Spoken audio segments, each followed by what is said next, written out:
Le grand rendez-vous européen avec CNews et les Échos.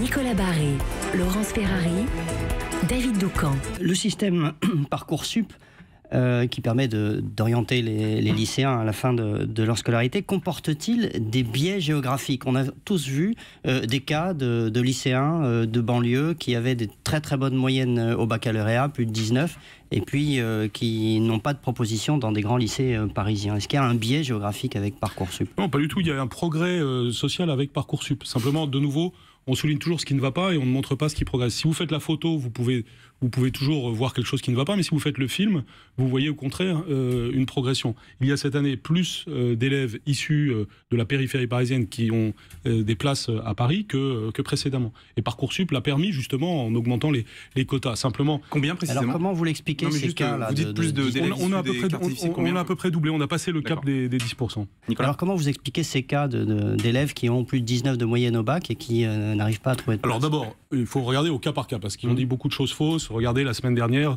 on a vécu tout le week-end sur on était vilipendés pendant tout le week-end sur les réseaux sociaux et dans les médias pour le cas d'une Polynésienne qui avait eu 20 sur 20 au bac et qui... Un peu plus même. dont on disait qu'elle n'était pas admise qu'elle était admise nulle part, et quand on a analysé, on a vu qu'elle avait été reçue dans 4 prépas de très haut niveau et qu'elle avait, elle, refusé. Donc si vous voulez, et bien entendu, les gens qui ont dit n'importe quoi pendant 2 jours sur le sujet ne se sont pas excusés depuis. Donc si vous voulez, je me méfie de tous les cas que l'on me sort maintenant, et je veux qu'on regarde ça avec beaucoup de distance.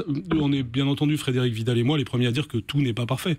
Simplement, c'est certainement meilleur que l'année dernière, et on continuera à perfectionner le système dans les temps qui viennent. Mais il peut arriver que des personnes n'ont pas encore de place aujourd'hui. C'est maintenant largement minoritaire. 90% des bacheliers généraux, plus de 90% des bacheliers généraux ont une place aujourd'hui. Et on a encore la différence de Parcoursup avec APB, c'est que c'est en continu. Donc là, même encore au cours des jours qui viennent, il y aura des solutions trouvées. Je rappelle qu'on a créé 30 000 places.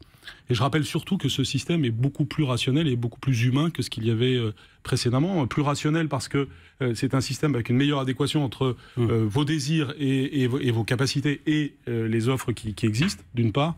Plus humain parce qu'il y a eu un accompagnement pour le faire, notamment avec 2 professeurs principaux en classe de terminale. Et c'est exactement la même problématique que le sujet précédent, c'est-à-dire on ne parle que des cas qui ne vont pas et qui sont faits pour être résolus, puisque à la fin tout le monde aura une place.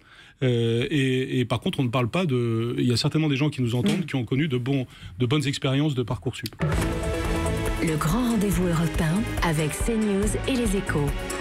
Nicolas Barré, Laurence Ferrari, David Doucan.